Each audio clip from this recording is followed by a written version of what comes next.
All right, greetings.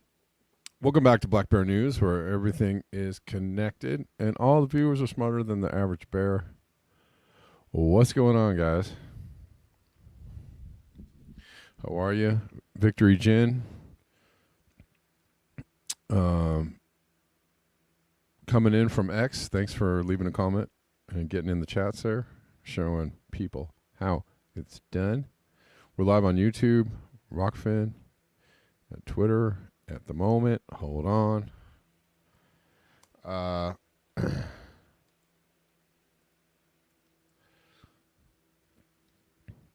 right. How y'all feeling? Good to see you. We are going to talk about UV. I was trying to... Oh, yes, I'm making so much money from these advertisements. Actually, delete. Hold on one second.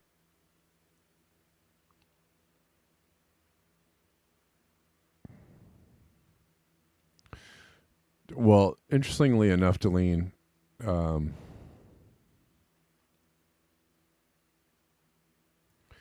they keep demonetizing my videos anyways. So I'm kind of raking in the funds and not really. They've been, looking for every little reason to demonetize my videos. So I don't know.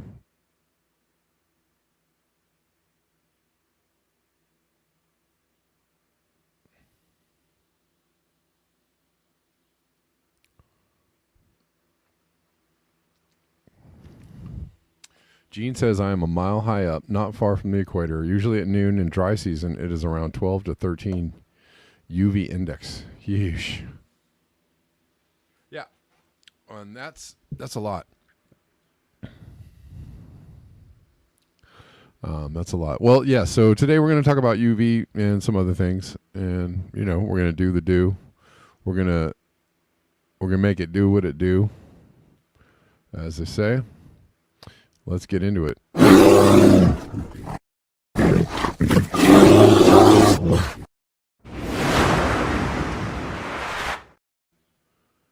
right.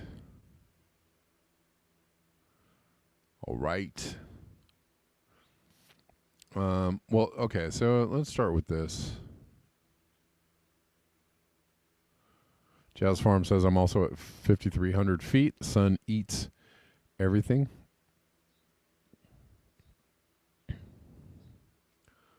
You like the growling bear? I do too. I'm just trying to get you guys in the mood, If you're not growling angry, then what are you doing?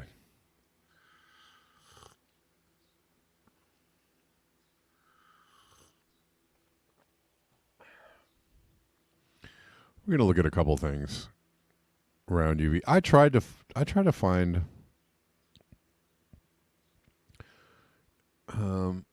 some pertinent information to this, and it actually was not very easy. There doesn't seem to be. I mean, anyways, let's look at this. We'll start with this.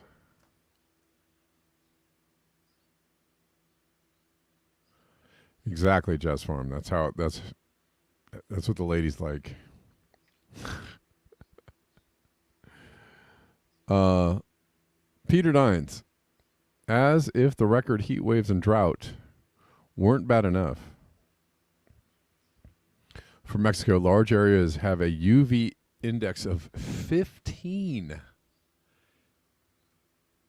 To put that in context, a UV index of reading of 11 or higher puts you at very high risk. That's true. 11 is very high risk. Above 8 is dangerous, like, extreme. 8 is extremely high UV. I think today in LA it was supposed to reach 10. Let's see what they say right now.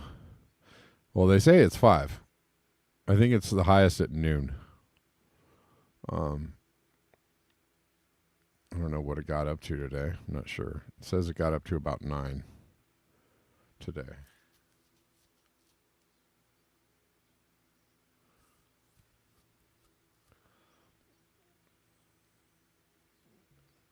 I mean, we know that UV is dangerous and that it's damaging.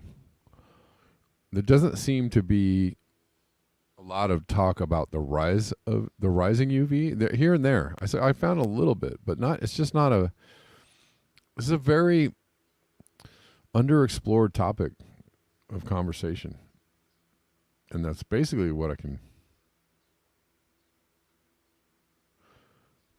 The growling bear frightens you. I'm sorry. I'm sorry if it frightens you. Just know that it's coming.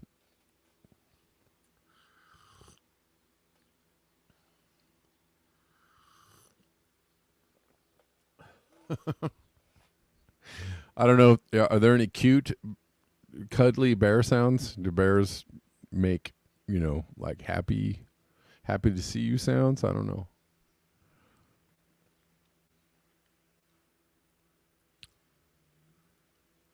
Oh, Jazz Farm says we have 40% shade cloth over every garden bed in the entire greenhouse. Good, yes. Good idea. I don't have the vegetables or plants I'm growing. I don't have them in direct sunlight. Just for that reason, I have them under shade, and they get plenty of light. They don't get direct light. Right now, I have them under shade.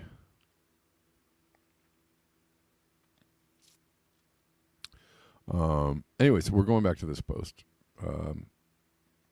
Large areas have a UV index of 15. Yeah, all right. With damage occurring in less than 10 minutes, 11 or higher, damage occurs in less than 10 minutes if you're not protected. So, in general,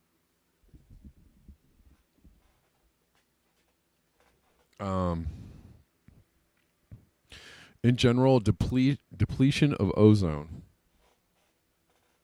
is bad for everything, because it means a rise in UV levels, and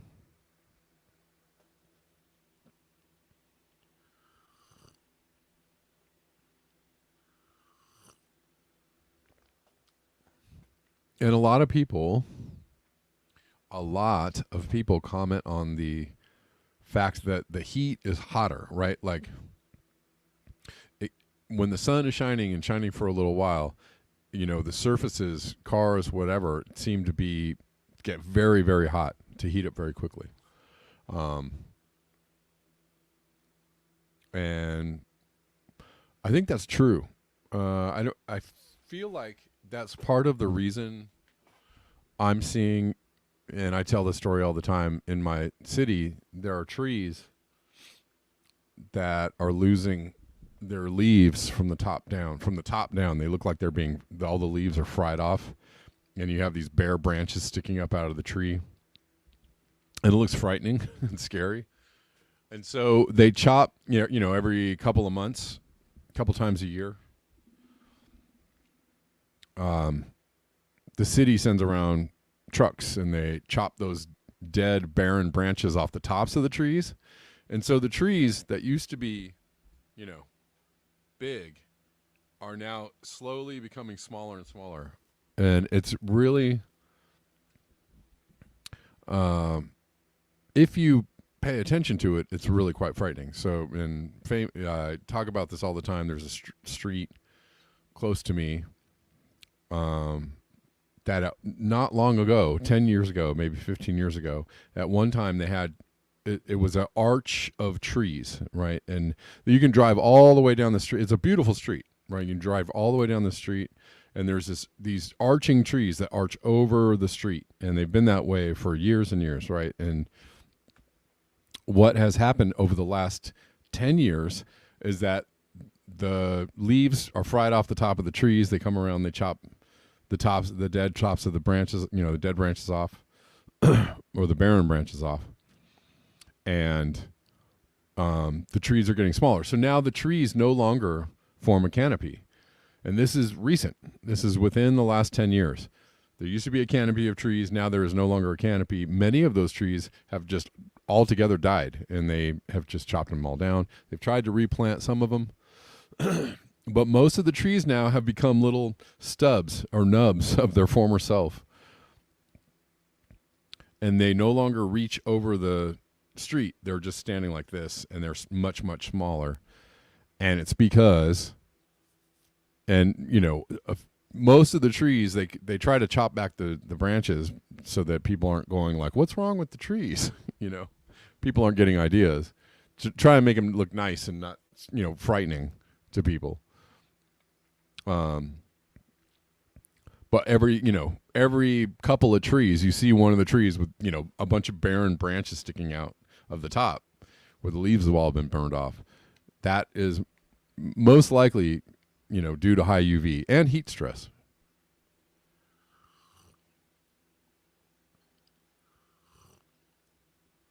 Creative Experiment says Guy McPherson showed a report of the Earth salt cycle being disrupted where everything is getting saltier. Well, yeah.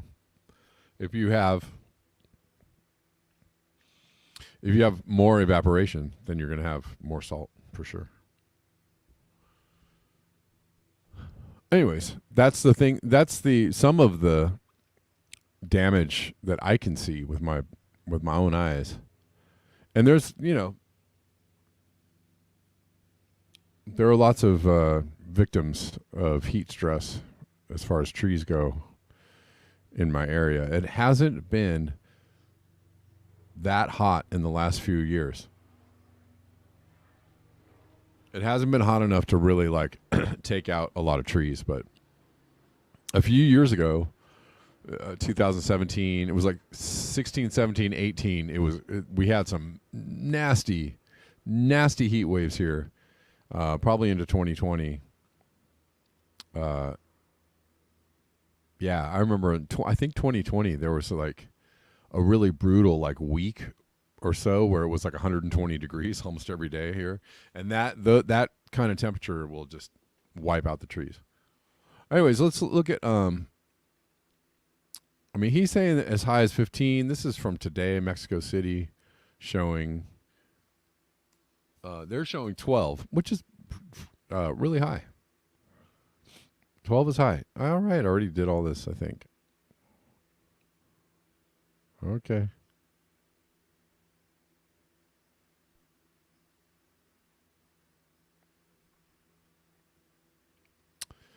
Yes, UV is hell on everything. I'm going to read an article I found about.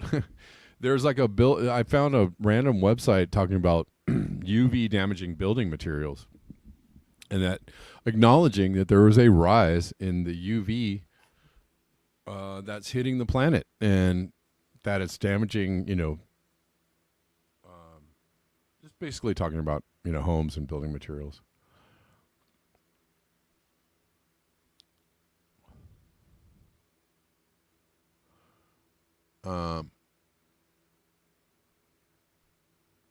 So found this, just kind of explaining a little bit about UV radiation, mostly due to ozone depletion, and that seems to be the consensus.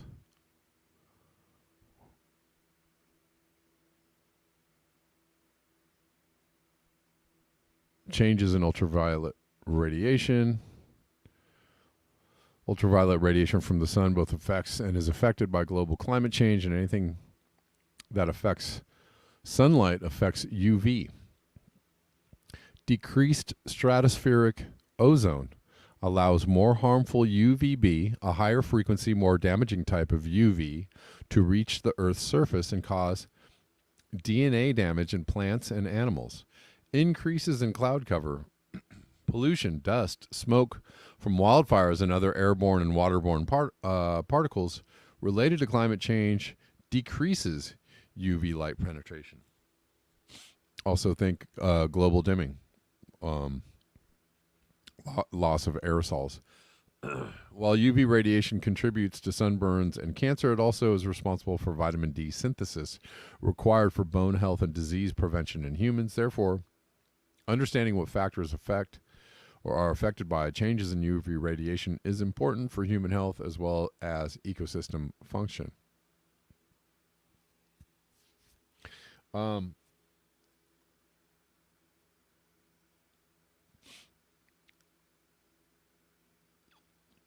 So I'm going to move on to this article I found from Berkeley about UV sterilizing trees. Increased UV from ozone depletion sterilizes trees. This is from 2018.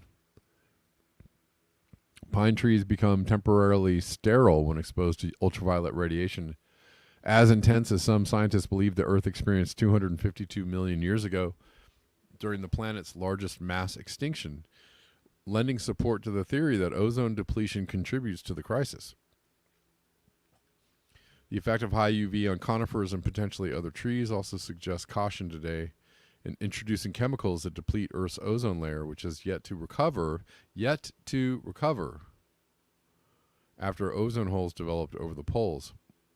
I missed part of the sentence. After a global ban on chlorofluorocarbon refrigerants in the 1980s instituted, after ozone holes developed over the poles, some industrial chemicals also destroy atmospheric ozone, which is the planet's sunscreen, protecting all life from excessive UV rays, in particular UVB wavelengths, which causes mutations in DNA. Results of the experiment, which was conducted by the University of California, Berkeley graduate student Jeffrey Benka, were published today in the online journal Science Advances. Benka irradiated 18-inch tall bonsai-like pines with UVB dosages up to 13 times stronger than on Earth today, simulating the effects of ozone depletion caused by immense volcanic eruptions that occurred at the end of the Permian period. During the 2-month experiment, none of the trees died, but all seed cones or pine cones shriveled up only after days of emerging, leaving the trees sterile.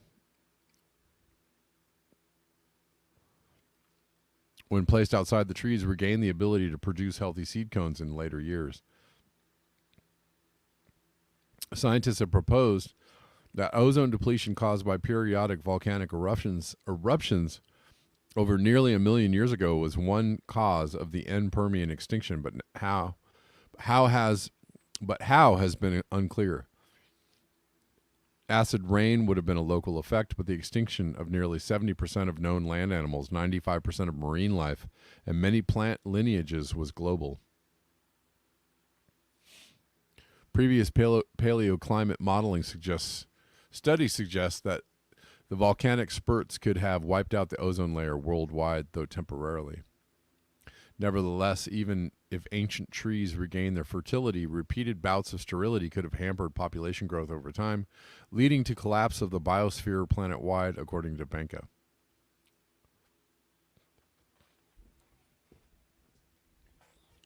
Wouldn't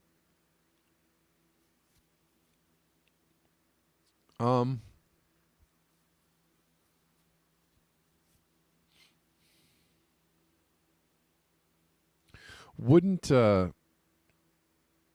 wouldn't humans themselves, human activity over the last 100 years, be not unlike a volcano, right? That we burn stuff and have been sending up stuff into the air, into the atmosphere, right? Over 24 hours a day for 100 plus years or more. We've been sending smoke and soot and particulates and aerosols and crap into the atmosphere. I feel like we're kind of just like a volcano, a big never-ending volcano.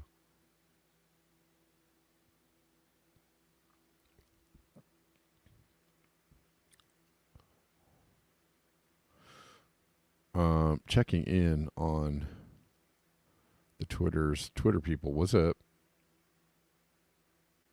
You good? Okay. Let's keep going.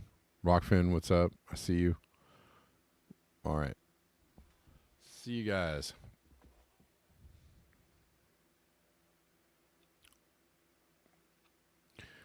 I found this, and this is not necessarily, this is not confirmed, okay? So I'm just letting you guys know. I found this article. Let's finish what we're doing here for a second.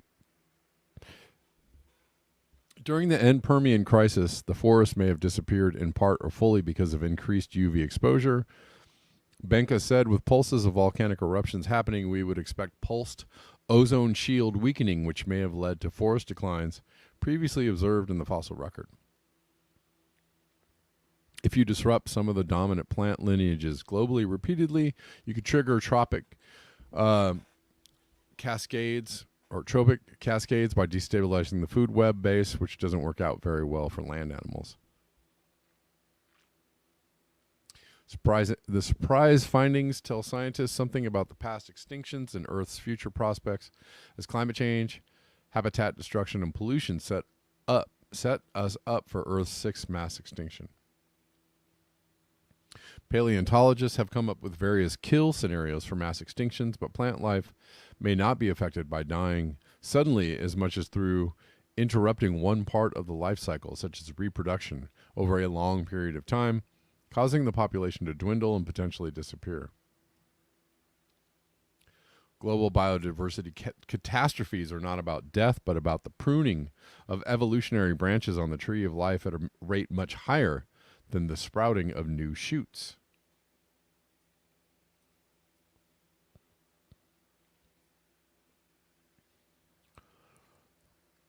The extinction at the end of the Permian is thought to have been caused by volcanic eruptions in Siberia over hundreds of thousands, if not a million years, that produced what are known today as the Siberian Traps, lava fields covering much of northern Russia and originally encompassing nearly 3 million square miles with an average thickness of about 1,000 feet.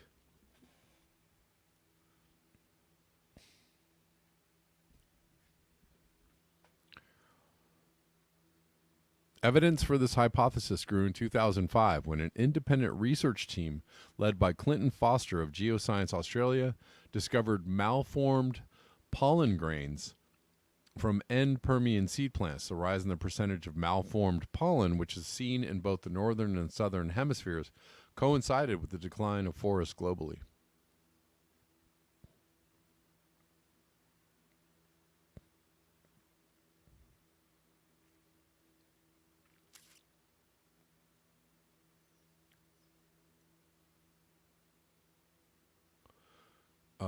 That Jeff's UVB blast experiment, somewhat of a calculated long shot, produced pollen abnormalities in a modern conifer similar to the abnormalities observed in 252 million year old microfossils is one of the most exciting things I've seen this decade.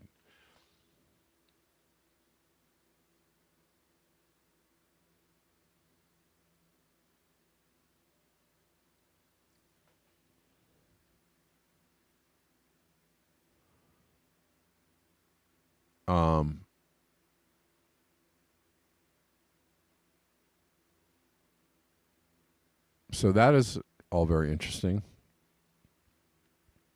I found this. This is not. This is I'm throwing this in as just a. I don't know. This is not confirmed. Although, does anybody? I'm asking. I have tried to look for the article that Guy McPherson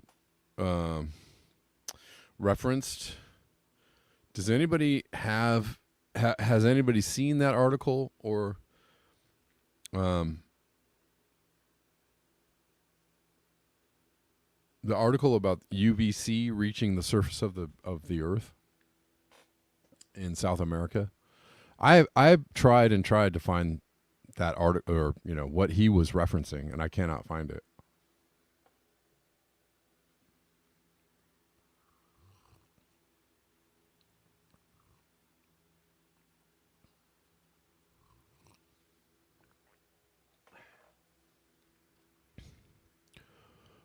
So if anybody has that article or has the source, I would appreciate it. I found this is weird, random, and I actually tried to look through the source of this article, and it was kind of sketchy.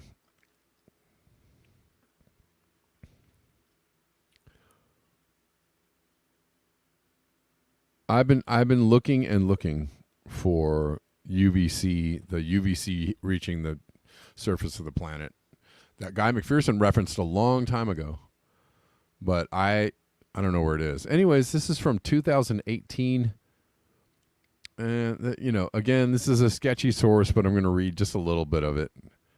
And if anybody knows anything about this, it would be great. It is widely believed that atmospheric ozone blocks the deadly portion of solar radiation UVC and most UVB from reaching Earth's surface. Oh, wait. Hold on. Hold on 1 second. Where is the link to this article? I wish I could see that.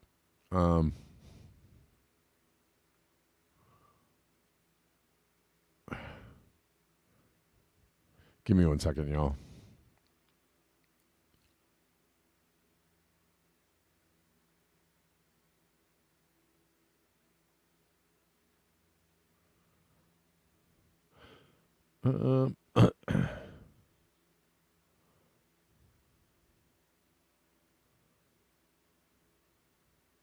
I mean, this says that it is a published paper.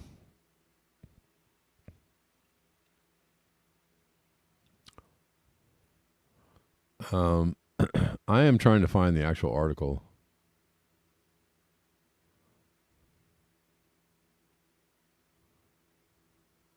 Has anybody heard of this guy, J. Marvin Herndon? I'm trying to verify this. Anyways, I'm going to read this a little bit. Published this week in Journal of Geography, Environment, and Neuroscience International.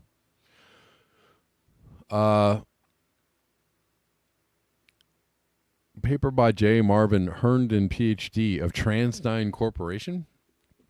Raymond D. Hoisington of I-Ray Spectrometrics, and Mark Whiteside, MD, MPH, Florida Department of Health physician, confirms evidence NASA published and then failed to follow up on in 2007. So, I'm going to disclaimer one more time. This is not confirmed. If anybody can confirm this for me, it would be great. But what I found mostly was that this guy, this James Herndon, or J. Marvin Herndon, was, I found kind of a circular everything links to the same guy and his own website and articles, and it was a little bit sketchy. So I was like, eh.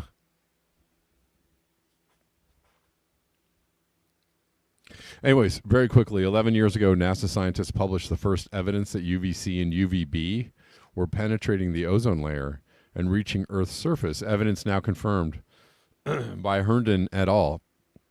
After D'Antoni et al.'s 2007 paper showed UVC and UVB reaching Earth's surface contrary to ethical protocols, NASA conducted no follow-up investigation despite the grave implications of their own measurements. Let's see if we can.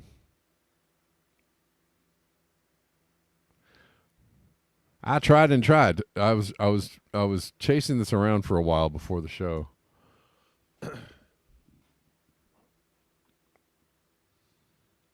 Here we go. Maybe this is something. Well, it's the same. It's J. Okay. Now I found the journal article.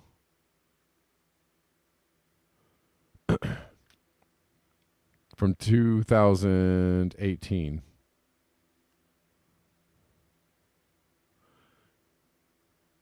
Is this worth taking seriously? I don't know.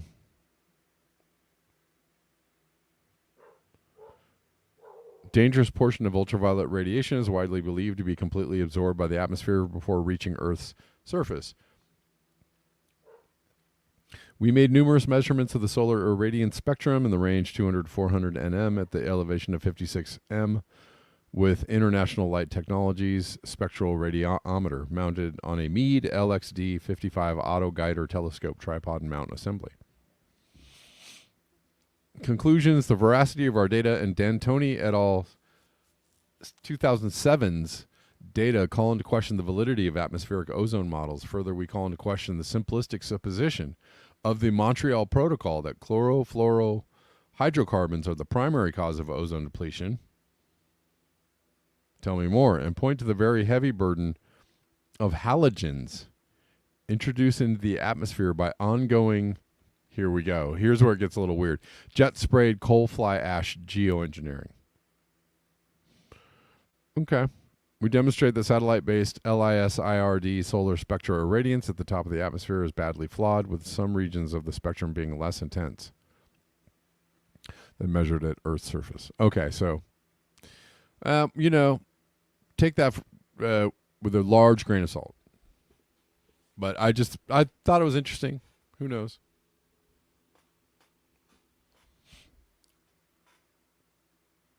Who knows? Yes, in the chats, people are saying,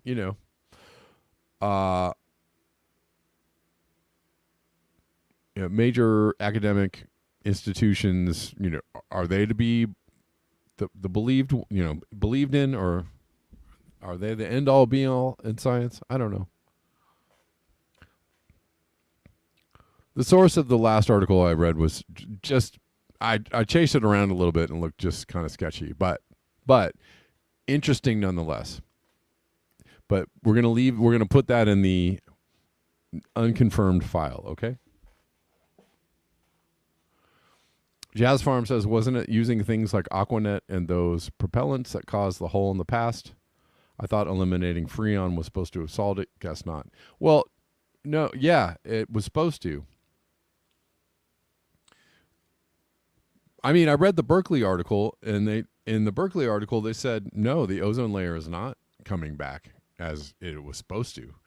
And they always point to the Montreal Protocol as an example of, like, when the nations of the world work together, we can come together and do good for the Earth. Well, we didn't actually do, they didn't actually, I mean, sure, they came together and they made the agreement. Did it do the thing it was supposed to do? The jury is very much out. Very much out. And we still have huge problems with very large ozone holes opening up throughout the year, for various reasons, right? Aaron says, Kevin, moving goalposts, so no, they can't be trusted. We have to do our own due diligence. Yes. And that's why I read the last article, was just, I don't know. I'm not saying trust in it, but it could lead you down to, could lead people to do a little more digging, which I think is worthwhile. Did NASA discover that UVC is reaching the Earth and they're not telling us? Well, golly gee willikers. They've never done that before. The people in charge have never hid things that were true from us before, so that we didn't know what was actually happening or going on the planet. I mean, so I don't know.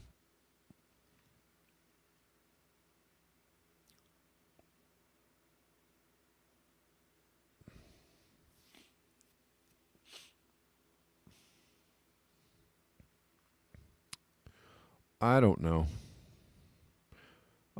If anybody has anything about this thing that I just read to substantiate the thing that's actually happening, I would love to see it or hear it, because I'm very deeply interested in that.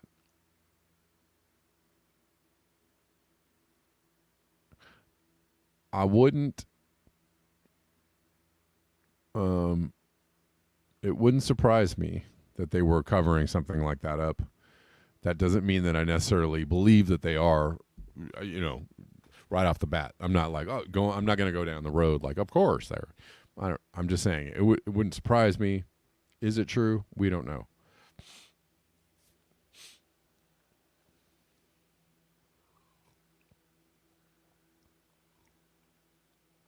Yes, lightning rod it is. Coal fly ash is. Yes. Absolutely. Which is why it's one of the things that people suppose that they might be, if there's the secret geoengineering thing going on, as far as like spraying particular chemicals in the air. I don't, and we don't know hardly anything about that. So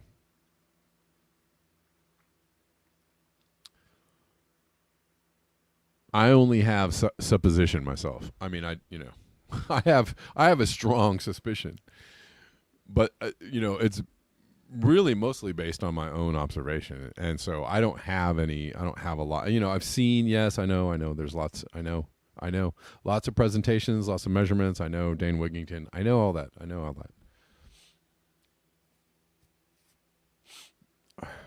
that.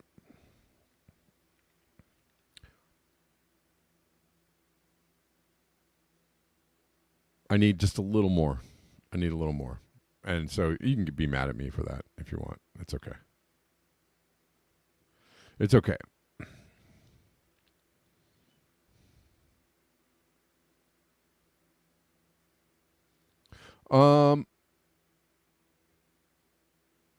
Lastly, though, I know we spent a lot of time on this. It's okay. I did find this is from oh, excuse me. UK Air Information Resource, depletion of the ozone layer leading to increase in ground level ultraviolet radiation. This is from the UK, from a UK government website.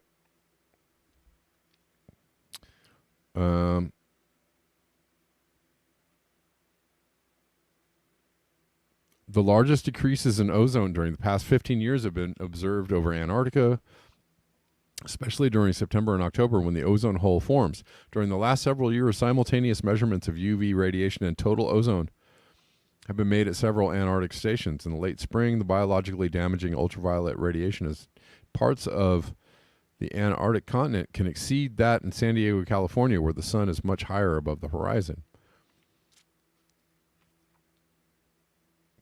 In areas or of the world where smaller ozone depletion has been observed, UVB increases are more difficult to detect.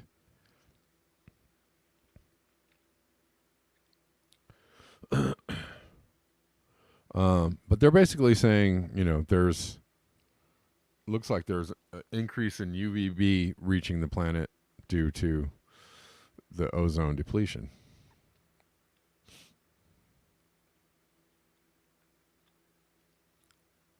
Scientists agree that in the absence of changes in clouds or pollution, decreases in atmospheric ozone leads to increases in ground level UV radiation.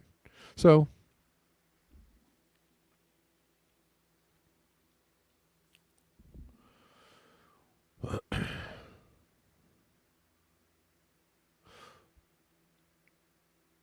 when high quality measurements have been made in other areas far from major cities and their associated air pollution, decreases in ozone have regularly been accompanied by increases in UVB. And this is shown in this figure.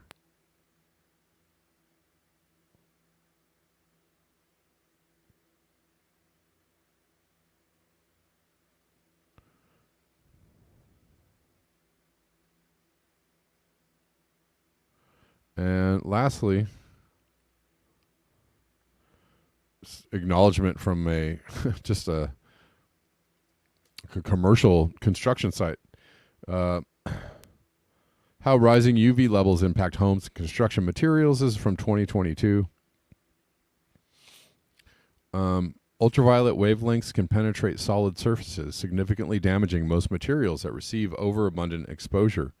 UV light exists outside of the visible spectrum for humans, but the effects are easy to see. The adverse effects of increased UV exposure are most prevalent in non-equatorial regions where plants, animals, humans, and inorganic structures are not adequately prepared.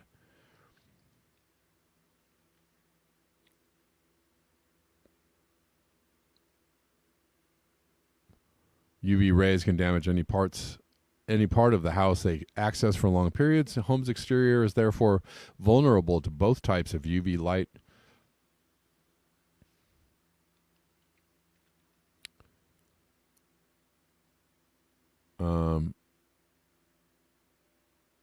UVA can pass through untreated windows, but it does block UVB.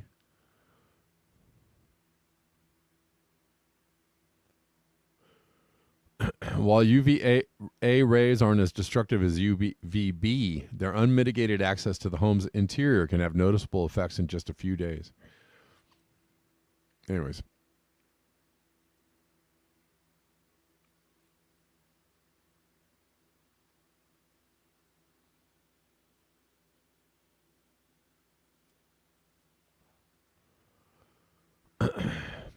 Yes, Deebs, agreed. It's the garden, it's the trees and the fields, yes, that we need to worry about, indeed.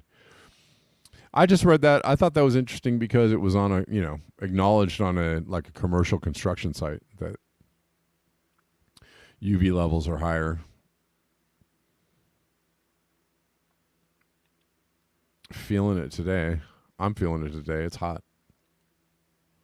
What's up, Rockfenders Denver? How you doing? Oh, okay. Here we go. You got something. I knew you were going to have something for me. Hold on. Thanks, man. Sorry, I should have came over here earlier. My bad. My bad, Denver.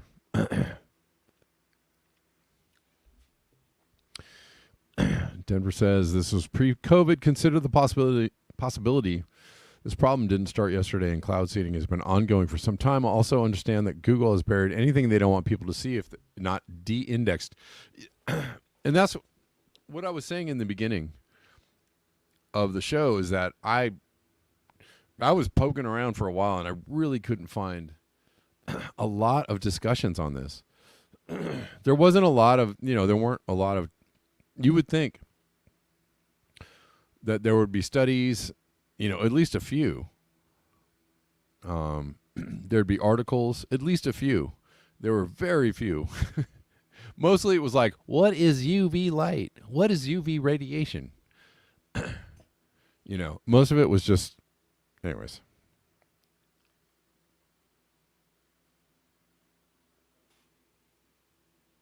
Oh, they're charging people for shade and water? Well, of course. Soon they'll be charging people for air.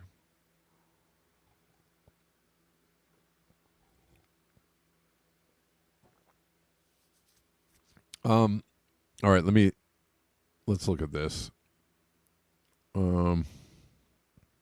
This is the same paper I was reading, Denver. Yes, I've sorry, it took me a second to see it. Yeah, J. Marvin Herndon. It's interesting. I have to take that one with a grain of salt, but it is interesting. It's interesting that that's the only thing that I could find that was somewhat that talked about it. So that I don't know, that whole thing actually led to more questions for me. Why are there no articles about this? Why are there no mainstream papers on this? Why are there no studies on this? Why, when you see stuff like that, you kind of, like a lack of information, that's got to make you wonder. The lack of interest in this, something that we, the loss of ozone layer was such a large, it caused the nations of the planet to come together for the Montreal Protocol so that we could fix the ozone layer and not have dangerous radiation reaching the Earth. And there's no recent studies or articles about it. Nobody's been doing long-term watching of the no, nothing. I'm like, nah, nah. Yes, they're sitting on it. Yes, that is extremely weird to me. That just doesn't make any sense. Yeah, I can't find those D'Antoni ones. I don't, he's talking about that, but I can't find it. I wonder if it's buried, if it's gone. I don't know. Oh, you know what? Yes, Hector D'Antoni et al. Geophysical Research Letters. Yes, 2008. All right, it's getting closer. Getting closer. UV radiation. D'Antoni, 2007 showed typical ground level solar UV spectra, except for dramatic increases in UVC radiation. Holy shnikes. These UVC fluxes far exceeded those they reported in the UVA and UVB and were high, even in the forest where UVA and UVB fluxes were low. These short wavelength values and potential effects received considerable attention. Man, thanks for this. Heck yeah. On Tierra del Fuego. I wonder, is this the one that Guy McPherson was referencing? Oh, thanks, Denver. I appreciate that. Yeah, I was looking for that. It was hard to find.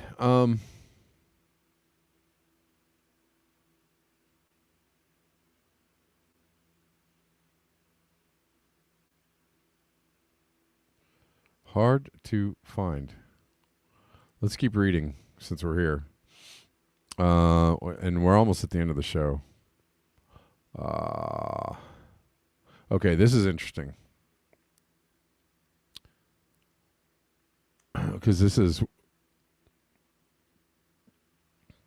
not necessarily your UV is presently 11. Will stay the heck out of the sun, whatever you do, unless you're fully covered.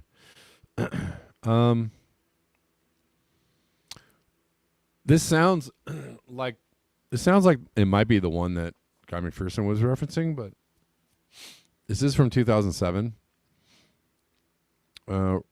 Anyways, reported high ultraviolet C radiation in terrestrial sunlight.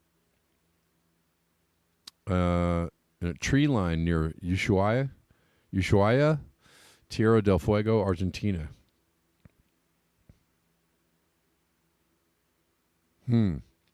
Yeah. The lack of information on this is concerning.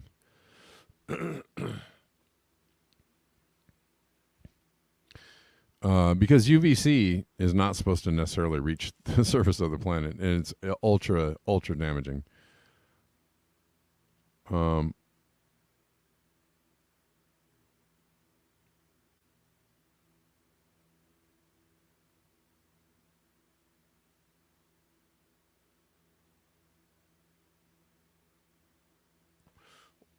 Let's see. These UVC fluxes far exceeded those they report in UVA and UVB, and were high even in the forest where UVA and UVB fluxes were low. These short wavelength values and potential effects received considerable attention.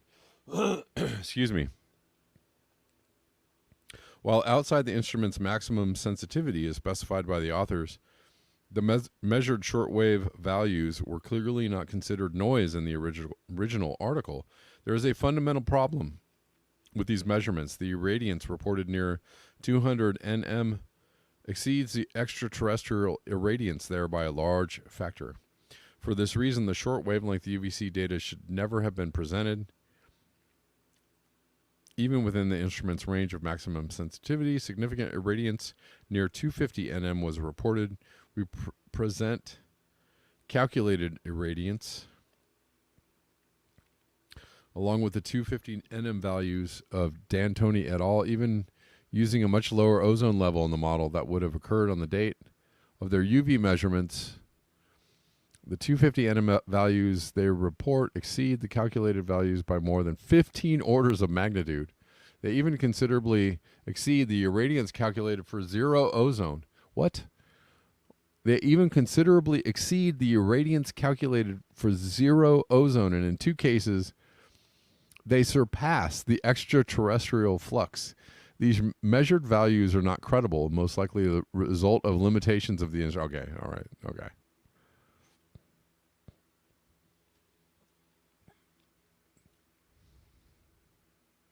Okay, well, I don't know. I don't know how seriously we can take that, but interesting nonetheless.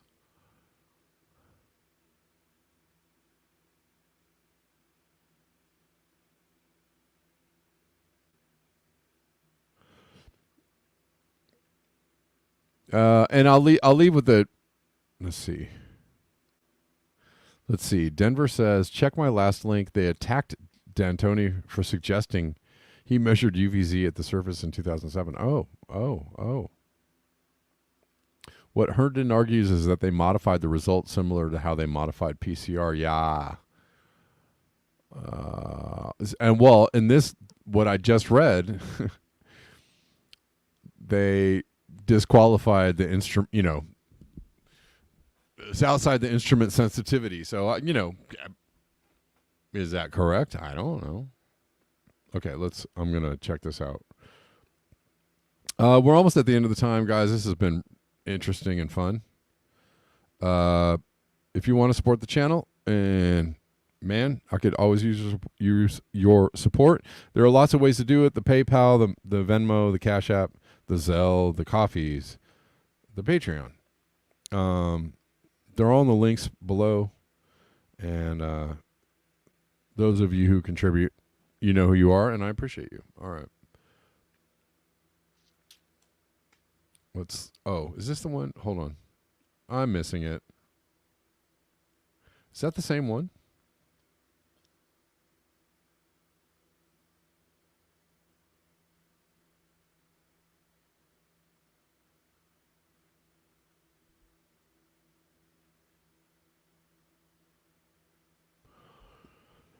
Or I'm saying the same thing okay.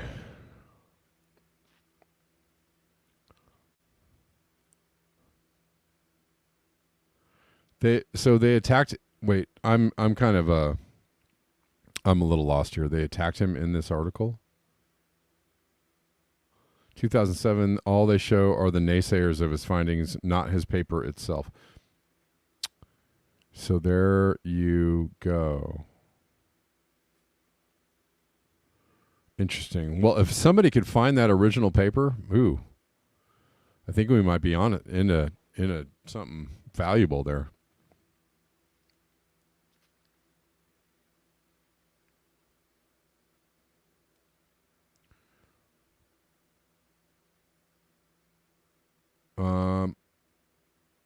Anyways, with that being said, I have noticed construction workers, gardeners, etc., people that I've seen just out and about doing a lot of covering up, even when it's super duper hot. Full sleeves, full, gloves, face. Once knew a pool cleaner who showed up with no skin exposed during the middle of the day.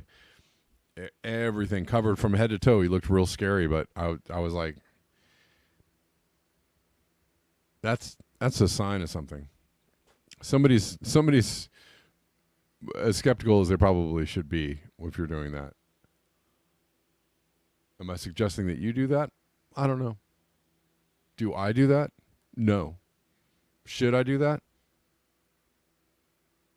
Maybe I should.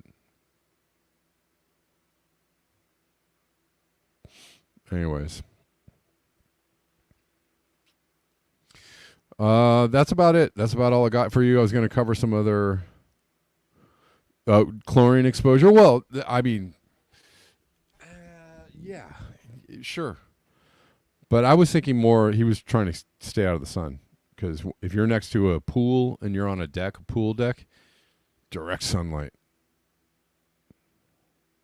But good point. Yes. Definitely a good point. You don't want to be breathe in or any of that chlorine. The chlorine junk. Before we get out of here, let's see. Man, if we could find that D'Antoni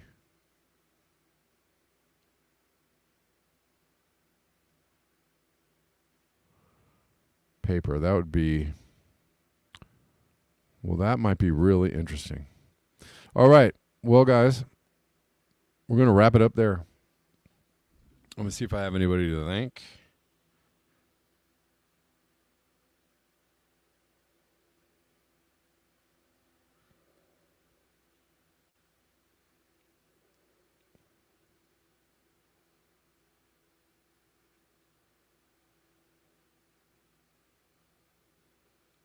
And I'm betting on Denver too. I'm betting Denver finds it. I was poking around, but I didn't have enough time to really get in there.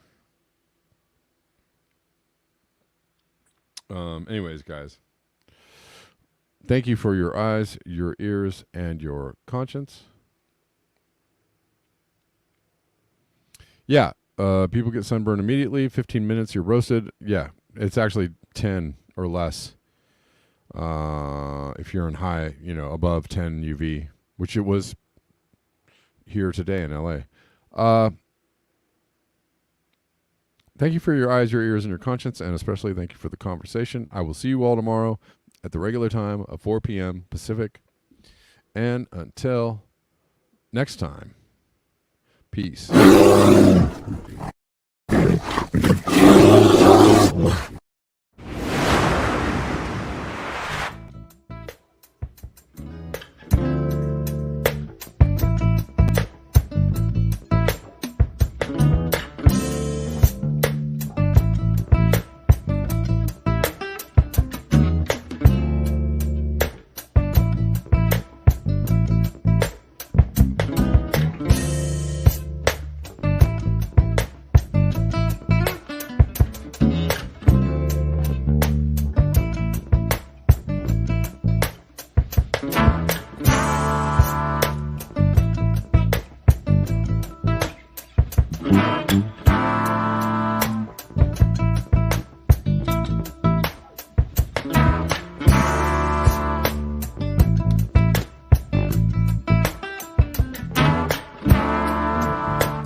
Mm-hmm.